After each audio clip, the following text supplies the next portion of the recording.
cessare il furto ai danni di alcuni turisti, ma i borseggiatori per vendetta lo pestano e gli spruzzano in faccia spray urticante. 28enne barista aggredito a Venezia, il suo racconto. Nel novembre dello scorso anno un 25enne tunisino fu ucciso con un colpo di fucile alla testa in un bar di Venezia, scatenando il panico generale. Il 34enne killer italiano sarà processato con rito abbreviato. Il giorno dopo la confessione shock a Palazzo Ferrofini, le parole della consigliera regionale Silvia Cestaro: non è stato facile raccontare, all'epoca non denunciare. Nel nuovo codice della strada approvato oggi in Senato, previsto anche lo strumento che il sindaco di Venezia aveva preannunciato agli stati generali del traffico acqueo. Arriva il Barcavelox. Aperto il bando per la realizzazione della terza corsia della A4 nel tratto di 25 km tra Sandona di Piave e Porto Gruaro entro aprile 2025, la presentazione delle offerte. Dopo le dure critiche del sovrintendente Ortombrina per lo sciopero che farà saltare la prima della Fenice il 30 novembre, l'attacco della CGIL di Venezia ai lavoratori inascoltati da anni. Festa della Madonna della Salute domani alle 9:45 su Antenna 3, la diretta della messa solenne presieduta dal patriarca Monsignor Francesco Morale.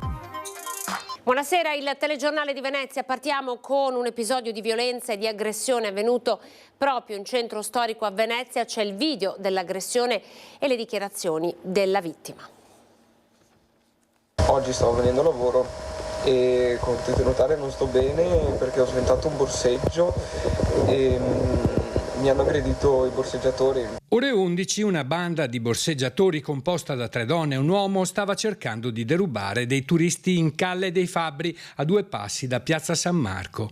Saad, barista di 28 anni, ha avvisato una vittima che stava per subire un furto. È riuscito a sventare il loro piano, ma è stato picchiato con calci e pugni dall'uomo della banda. È stato seguito, gli hanno spruzzato lo spray peperoncino negli occhi e alla fine l'hanno riempito di pugni. Ora si trova in pronto soccorso per tutti gli accertamenti. Il 28enne ha deciso di sporgere denuncia ai carabinieri. Adesso ho parlato già con i carabinieri, aspetto che arrivi la lancia e mi facciano un referto per poter fare la denuncia. Chiunque tenti di impedire i furti nelle calli veneziane viene aggredito con violenza dai borseggiatori, con urla e sputi, senza lesinare la violenza.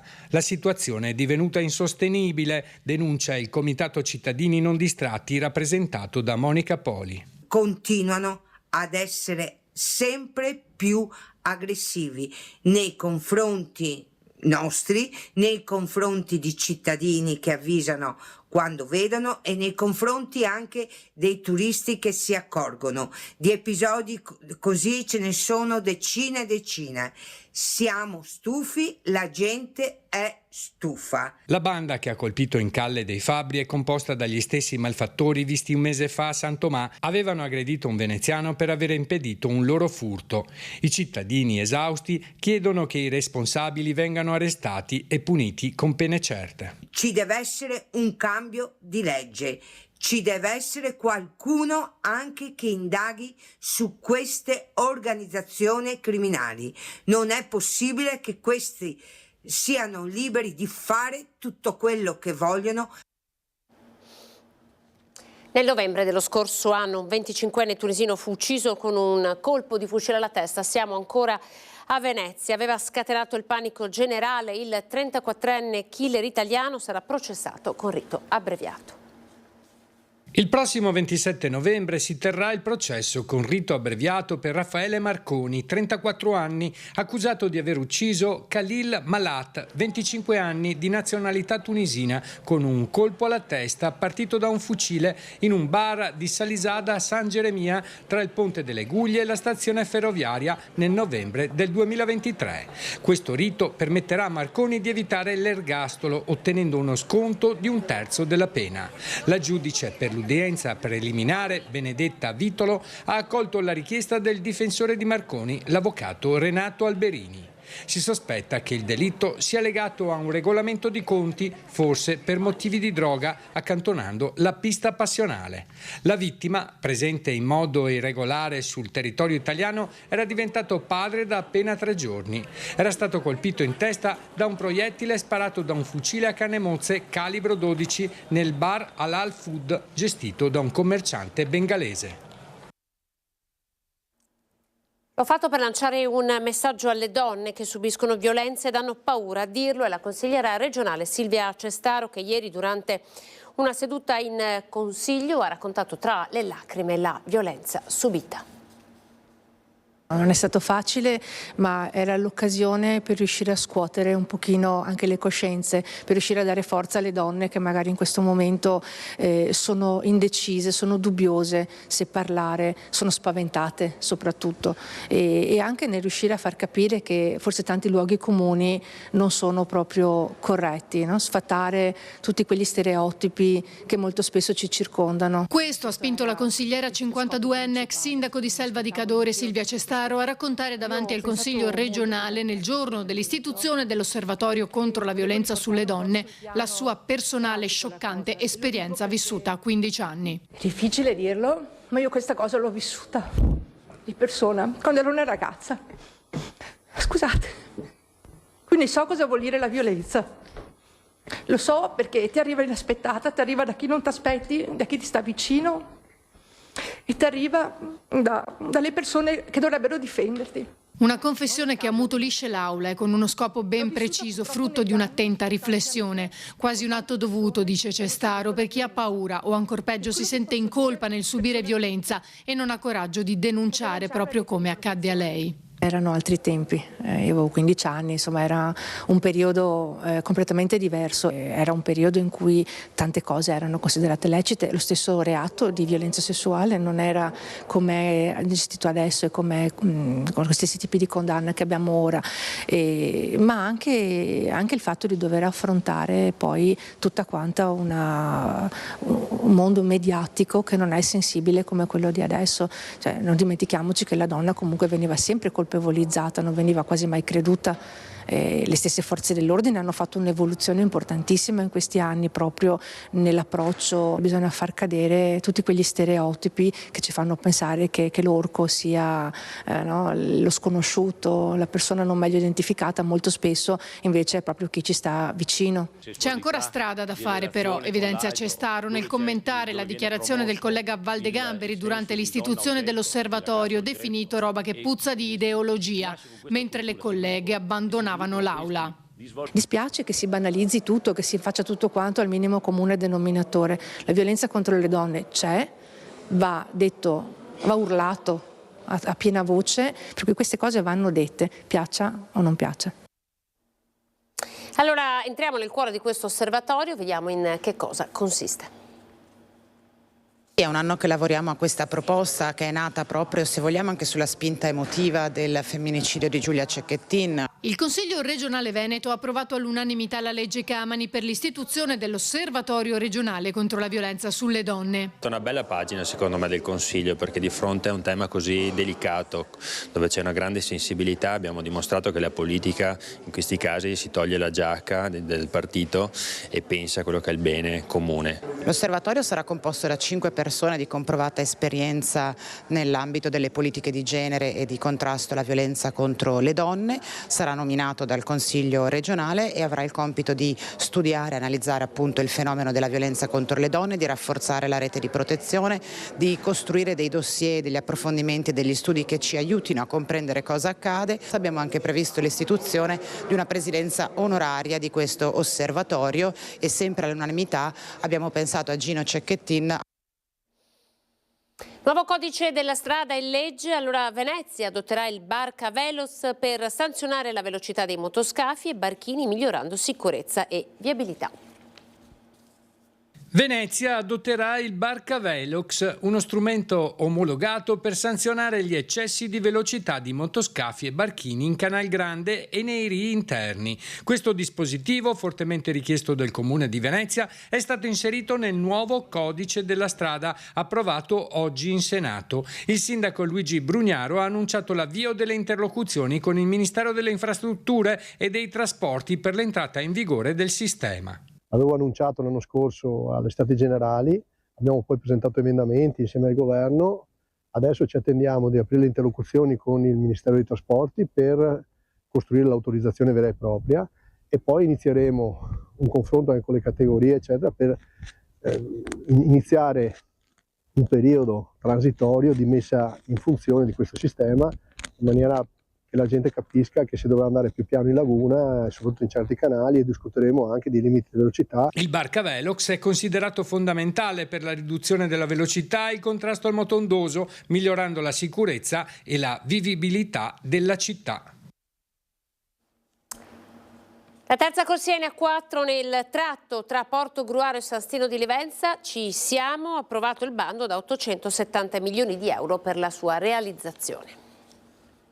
1 aprile 2025 è fissata la scadenza per la presentazione delle offerte. Entro la fine del prossimo anno conclusione della procedura di gara e aggiudicazione. Entro il 2026 al via il cantiere. Queste le tappe principali per la realizzazione della terza corsia dell'A4 lungo i 25 km tra Porto Gruaro e San Donà di Piave della rete di autostrade Alto Adriatico, comprendente anche la costruzione del nuovo svincolo e casello di San Stino di Livenza. Svolta storica per una delle arterie viarie più importanti in un tratto spesso purtroppo scenario anche di gravi incidenti. Approvato il bando con un quadro economico da 870 milioni di euro e lavori a base di gara da 588 milioni per un'opera che consentirà di completare il tratto a 3 corsie dell'A4 tra Quarto d'Altino e Palmanova, agganciando le direttrici del trasporto tra centro-est Europa e il nord Italia nell'asse del corridoio europeo 5. Lungo il tratto saranno ricostruiti 9 ponti su corsi d'acqua, tra cui i nuovi sui fiumi Malghere e Livenza, 12 sottopassi di viabilità e linee ferroviarie, 50 attraversamenti idraulici, ma saranno anche adeguate le rampe dello svincolo autostradale di Cessalto. L'ammodernamento di questo asse viario consente di migliorare l'aspetto legato alla sicurezza degli utenti della strada e creare un volano anche per le attività produttive del nord-est, spiega il commissario per l'emergenza dell'A4 e presidente della regione Friuli Venezia Giulia Massimiliano Fedriga. Soddisfazione anche dall'assessore alle infrastrutture del Veneto Elisa De Berti. L'approvazione del bando di gara posizionerà il Veneto quale nodo logistico fondamentale per il trasporto europeo, consolidando il ruolo di regione dinamica e attrattiva. L'investimento, spiega ancora la vicepresidente, darà un forte impulso all'economia del nostro territorio, creando nuovi posti di lavoro e favorendo lo sviluppo di imprese locali. Ci apprestiamo, spiega il presidente della concessionaria autostradale Marco Monaco, ad affrontare gli altri passi con l'obiettivo di accelerare il più possibile la realizzazione dell'infrastruttura, perché garantire il potenziamento di questa autostrada è un dovere etico nei confronti di tutti gli utenti. Dopo 30 anni il Teatro La Fenice vede saltare la prima a causa dello sciopero, ve lo abbiamo raccontato, non si placano le polemiche tra la dirigenza e i lavoratori. Dopo 30 anni il Teatro La Fenice vede saltare la prima a causa di uno sciopero. Il sovrintendente Fortunato Ortombina ha duramente criticato le motivazioni dello sciopero, definendole esagerate e infantili. I lavoratori del teatro hanno risposto elencando una serie di questioni mai sollevate prima, tra cui permessi per le terapie salvavita e l'assenza di donne dirigenti. Anche la CGIL di Venezia ha commentato lo scontro in corso, alimentando ulteriormente le polemiche e criticando la dirigenza per la sua gestione della situazione. I lavoratori della Fenice hanno scelto di scioperare perché sono da moltissimo tempo inascoltati. Hanno posto al centro rivendicazioni che non sono capricci di bambini, come le ha definite il sovrintendente, ma sono rivendicazioni salariali, sull'organizzazione dei turni, del lavoro, sul sottoorganico cronico che vive la Fenice e sulle tante figure ancora oggi precarie, professionalità essenziali proprio nell'attività del teatro che invece sono totalmente precarie. Di fronte a queste richieste, anche alla volontà espressa nuovamente qualche giorno fa di sedersi al tavolo del confronto per discutere, hanno ricevuto l'ennesimo rifiuto. Quindi la responsabilità di questo sciopero è di una dirigenza ottusa, chiusa, che non valorizza il personale, anzi che ha atteggiamenti vessatori nei confronti delle donne, atteggiamenti sbagliati che in tutti questi anni abbiamo sempre contestato. Quindi se si vuole ripartire, se si vuole avere il dialogo, servono atteggiamenti completamente diversi. Serve valorizzare chi garantisce prestazioni professionali di altissima qualità e chi fa essere il Teatro La Fenice un'eccellenza nel mondo. Si è parlato di affittanze turistiche e affitti brevi ieri sera nel corso della trasmissione di Ring condotta da Ferdinando Avarino, primo confronto tra comune e associazioni. ad oggi le uniche regole sono quelle stabilite dalla normativa nazionale e regionale, che non prevede particolari restrizioni all'attività di locazione turistica breve. Quindi da questo punto di vista il primo punto è questo. Il Comune di Venezia si sta avvalendo di un'apertura che la legge nazionale ha fatto solo per Venezia, scritta maluccio a dire il vero e che ci consente poco margine di manovra, e ci stiamo avvalendo di questa normativa per introdurre una normativa specifica per il centro storico veneziano che ha lo scopo di regolare un fenomeno che oggi non è regolato. È iniziato così il confronto nella trasmissione Ring tra l'assessore comunale al turismo e i rappresentanti di Breve, l'associazione per la promozione sociale e culturale dell'attività di gestione delle locazioni turistiche brevi, e Ocio, l'osservatorio civico per la casa. Al centro del dibattito la regolamentazione degli affitti turistici, una vera e propria piaga per i veneziani. Il Comune di Venezia introdurrà un albo, passami il termine Ferdinando, per tutte quelle locazioni che desiderano fare affitto turistico sopra i 120 giorni. Ma secondo Ocio il Comune avrebbe più strumenti per intervenire. Ci sono diverse cose che potrebbe usare il Comune, a partire dal regolamento edilizio, che ad esempio l'articolo 42 prevede che appartamenti ad uso turistico non possono essere contigui. Qua si pone la questione dei controlli, che certo sono difficili da fare quando ci sono migliaia. Cioè non vicini, questo intende non dire? Vicini. Allora è tutta una questione perché non ci sia una grossa concentrazione, esempio i palazzi, no? Immagino. Esatto, per cui il Comune ha un po' la coda di paglia, perché ci sono delle cose che potrebbe fare, che non fa. Mentre Elena Fiorani di Breve aggiunge: a noi sembra che ci sia una narrazione che è stata studiata ad hoc per appunto mettere fuori gioco, fuori mercato, la possibilità per tanti proprietari di fare locazione turistica. Questo attacco alla locazione turistica e quindi alla proprietà privata e quindi a privati cittadini per noi è inaccettabile. Venturini però evidenzia, citando la chiusura del Fondaco dei tedeschi, come il turismo sia una questione di portata più ampia e come stia cambiando. E non è che l'operazione Fondaco dei tedeschi dimostra, i vari licenziamenti che stanno arrivando, dimostra il fallimento dell'idea turistica e del lusso e della qualità, semplicemente dimostra che un modello che era basato pre-Covid su gruppi di turisti cinesi accompagnati lì dentro per comprare e per uscire, quello è il modello che è fallito. Venezia questa sera il pellegrinaggio dei giovani farà entrare la festa della salute nel suo momento clou. Domani mattina la celebrazione del patriarca Monsignor Francesco Moraglia, che trasmetteremo in diretta, edizione straordinaria a partire dalle 9:45. In serata il pellegrinaggio dei giovani che da Campo San Maurizio giungeranno in Basilica La Salute attraversando il ponte votivo galleggiante farà entrare nel suo culmine i festeggiamenti a Venezia per la Madonna della Salute 2024. Sarà il patriarca a guidare il pellegrinaggio dei giovani, rientrato appositamente da Roma, che avrà circa 1000 partecipanti da tutta la diocesi. Domani mattina poi il momento clou della festa.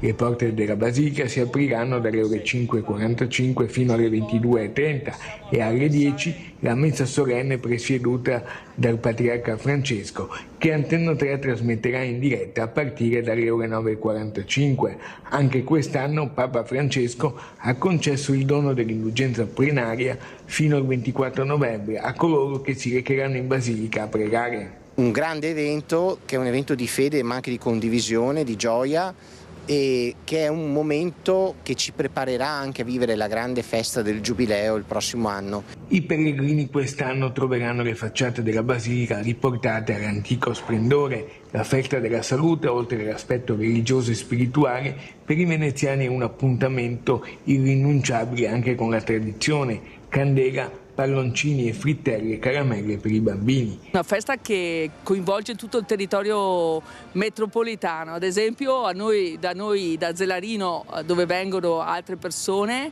parte un pellegrinaggio alle 5:30 che arriverà qui per la messa principale. Tra i tanti pellegrini che in questi giorni hanno attraversato il ponte votivo, anche le ragazze dell'Umana Reyer, campionesse d'Italia del basket femminile. Questa è una tradizione veneziana e per noi è sempre un piacere venire qua e farlo ogni anno. È una bella cosa farlo insieme e che anche le ragazze, credenti o meno, siano anche coinvolte in un'esperienza diversa. Appuntamento domani a partire dalle 9:45. TG Venezia termina qui, grazie per essere stati in nostra compagnia. Dopo di noi c'è il meteo. Arrivederci.